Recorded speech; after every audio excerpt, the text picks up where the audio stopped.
শ্রীভূমি শহরে মাঝরাতে বিধ্বংসী অগ্নিকাণ্ড। তিলকচাঁদ রোডে আগুনে ৩টি বাড়ি সম্পূর্ণ ভস্মীভূত।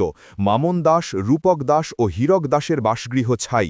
প্রাথমিক ধারণা বৈদ্যুতিক শর্ট সার্কিট থেকেই আগুনের সূত্রপাত। বিস্ফোরিত হয় গ্যাস সিলিন্ডারও। দমকলের 5টি ইঞ্জিন 1.5 ঘণ্টার চেষ্টায় আগুন নিয়ন্ত্রণে আনে। ক্ষয়ক্ষতি কোটি টাকারও বেশি হতে পারে বলে অনুমান। আমিও তো আমার গরু মানে হালিয়া আমি ঘুমাইতাম, বিশ্রাম করতাম 11:30 বাজে। আর আমারও লাগে এর মধ্যে 3টা ঘর কেন চলছে, একটা ঘর হইল আমার, আর 2টা আরও 2জন মালিক আছে। এক ঘরও এরা কেউ আসিল না, আর এক ঘরও তারা 2জন আসিল, একজন বাইরে আর একজন আসিল তারা মানে চিৎকার শুনিয়া বাইরে। ওই আমিও চিৎকার শুনিয়া বাইরে বাইরনির পরে আমি যেটা দরিয়া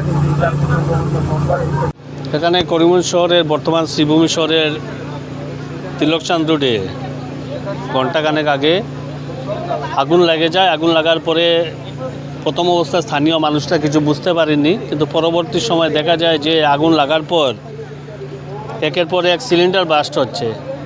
আর এই জন্য গোটা এলাকার মানুষ অনেক ভয় সঞ্চার হয়েছিল মানুষের মধ্যে। পরবর্তীতে সবাই এখানে এসছে, ফায়ার ব্রিগেডও এসছে, এলসিবির মানুষরাও এসছে। আর ভাগ্য ভালো এখানে নিকটে একটা পুকুর আছে, পুকুর থেকে ফায়ার ব্রিগেড অনবরত জলের সাপ্লাই দিতে পারছে। আর ইতিমধ্যে আগুন কন্ট্রোলে এসেছে।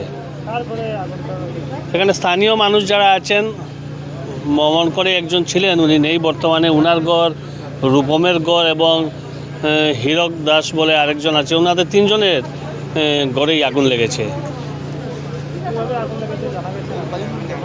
ইতিমধ্যে তো ফাইনালি কিছু বলা যাচ্ছে না, কিন্তু সম্ভবত শর্ট সার্কিট থেকেই আগুন হয়েছে।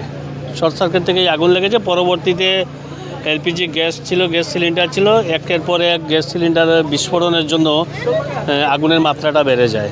বর্তমানে কন্ট্রোলে আছে। 3টি ঘর।